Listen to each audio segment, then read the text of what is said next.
जित जर वागू जी आई करगल कोच कुन घना जित जर वागू जी आई पान उछले आब में वह सिर विधाई लहरियों लग्याई लुत्फ साण लतीफ चे ओला कनची माजूर ते मारो कियो ओला कनची माजूर ते मारो कियो मता वर विसारिए मजा पुर कची सुपक थी सूरन से पहुंचंदे पची लाए लगा पा लंघ तू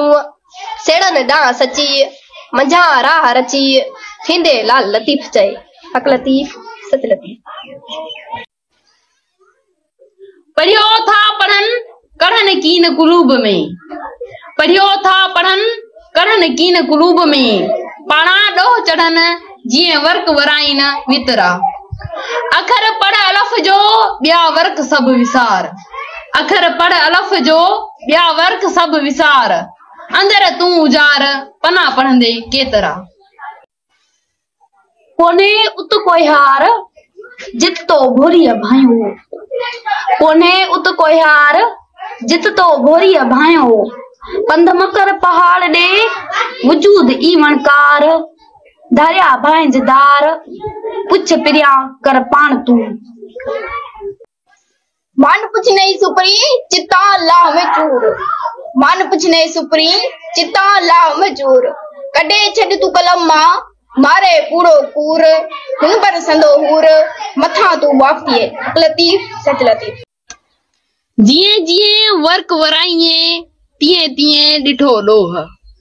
जिए जिए वर्क वराइए तिए तिए डिठो डोह